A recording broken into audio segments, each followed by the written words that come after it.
Pernah nggak lo bangun pagi, buka laporan penjualan terus dada lo langsung sesak, napas berat, tangan dingin, karena angka yang lo lihat bukan cuma turun, tapi jatuh bebas. Omzet yang dulu bikin lo senyum sekarang cuma jadi pengingat betapa cepat hidup bisa berubah.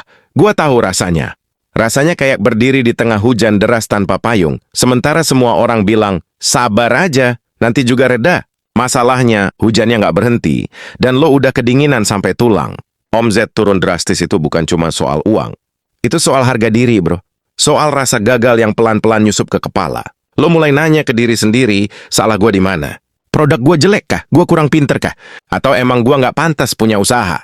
Pertanyaan itu muter terus, tiap malam, tiap lo coba tidur. Dan yang paling nyakitin, lo nggak bisa cerita ke semua orang. Karena di luar sana lo harus kelihatan kuat. Gue mau lo bayangin satu studi kasus. Ada satu temen gue, sebut aja namanya Andi. Dia buka usaha kuliner kecil. Dulu tiap sore antrian sampai ke jalan, uang masuk deras. Dia mulai ngerasa aman. Dia nambah karyawan. Dia sewa tempat lebih besar. Dia mikir, ini usaha udah jadi. Terus pelan-pelan pelanggan berkurang. Hujan terus, kompetitor baru muncul. Biaya jalan terus, omzet turun lebih dari setengah. Dalam waktu singkat, uang yang dulu numpuk sekarang tinggal kenangan. Dan di titik itu, bro, kebanyakan orang panik. Andi juga panik. Dia pengen ngejar omzet lama. Dia diskon besar-besaran. Dia tambah menu tanpa hitung matang. Dia promosi tanpa arah. Hasilnya bukan naik, malah makin bocor. Ini yang harus lo pahami. Saat omzet turun drastis, insting pertama lo biasanya salah. Kayak orang tenggelam yang makin meronta, padahal harusnya tenang. Hal pertama yang harus lo lakukan bukan nyari uang tambahan, tapi berhenti berdarah. Gua ulangi, bro, berhenti berdarah. Karena usaha itu kayak tubuh. Percuma lo minum vitamin kalau lukanya masih kebuka. Banyak pengusaha jatuh bukan karena omzet turun, tapi karena biaya nggak pernah turun. Mereka tetap hidup seolah-olah penjualan masih tinggi, padahal kenyataan udah berubah. Andi akhirnya duduk sendirian satu malam, dia buka semua catatan. Dia lihat satu persatu pengeluaran. Dan di situ dia sadar, ada biaya yang sebenarnya nggak nyelamatin usaha, cuma nyelamatin gengsi. Tempat besar tapi sepi. Karyawan kebanyakan tapi kerjaan sedikit. Bahan baku numpuk tapi muter lambat. Dia bandingin masa jaya dan masa sekarang. Dulu omzet tinggi, biaya kecil. Sekarang omzet kecil, biaya tinggi. Kebalik, bro. Kayak lo lari sambil bawa beban di punggung. Di titik terendah itu, dia bikin keputusan paling berat. Dia pindah ke tempat lebih kecil. Dia kurangi jam operasional. Dia jujur ke karyawannya. Bukan drama, bukan marah, tapi jujur. Ada yang pergi, ada yang bertahan. Dan itu sakit. Tapi tahu nggak, bro? Sakit itu lebih baik daripada mati pelan-pelan. Lo harus ngerti satu hal penting. Usaha yang bertahan bukan yang paling besar, tapi yang paling cepat menyesuaikan diri. Saat omzet turun, versi lama usaha lo mungkin udah mati, dan itu bukan aib. Yang jadi masalah kalau lo maksa mayat itu jalan lagi. Banyak orang terjebak nostalgia. Dulu bisa segini, dulu rame, dulu lancar, tapi bisnis gak peduli masa lalu. Dia cuma peduli hari ini. Andi berhenti ngejar semua orang. Dulu dia pengen semua pelanggan.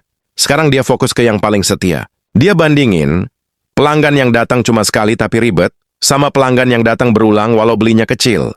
Dari situ dia sadar yang kecil tapi rutin itu napas usaha. Bukan yang besar tapi sekali lalu hilang. Kayak hubungan, bro.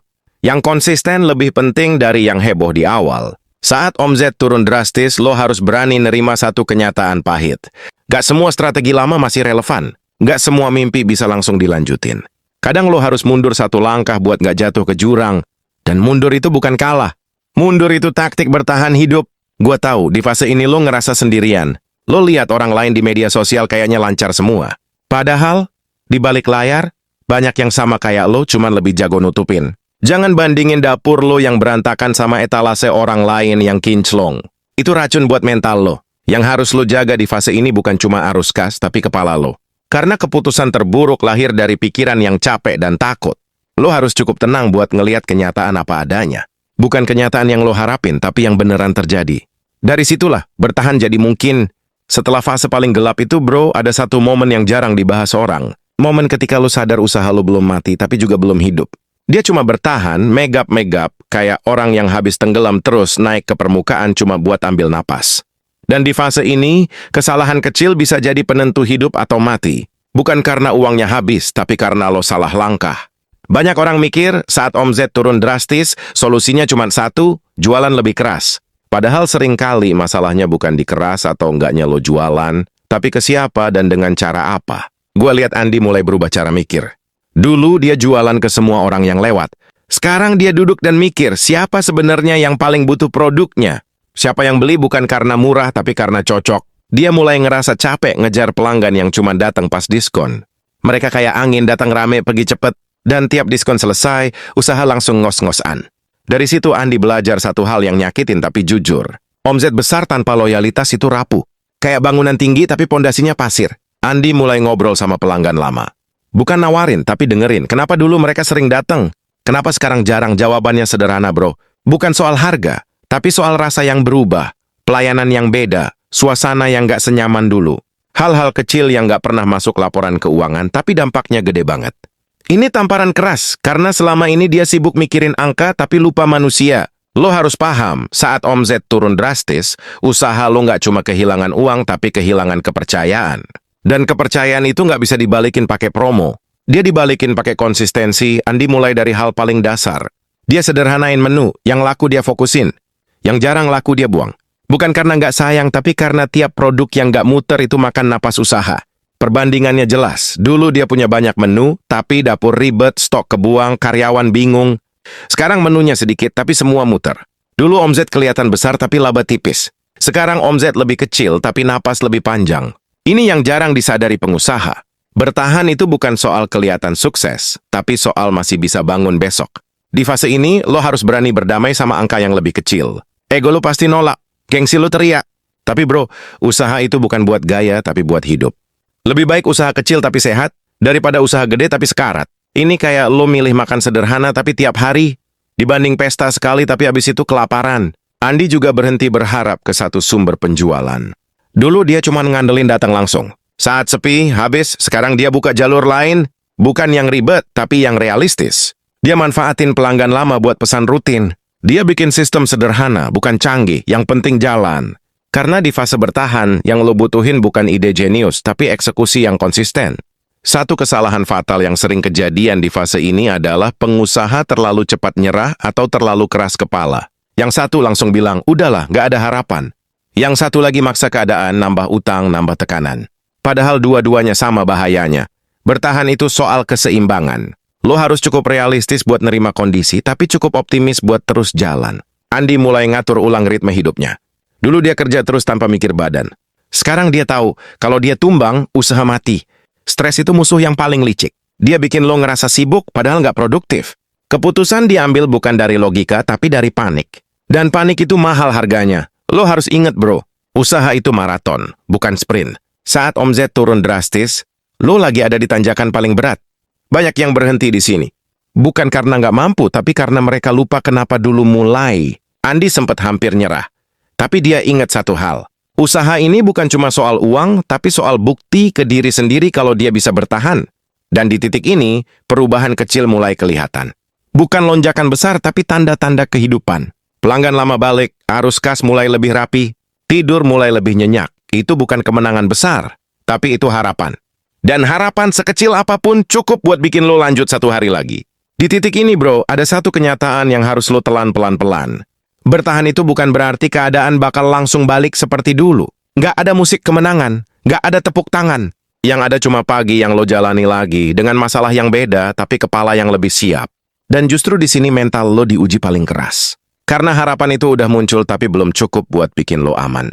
Andi mulai sadar, musuh terbesarnya sekarang bukan penurunan omzet, tapi rasa lengah.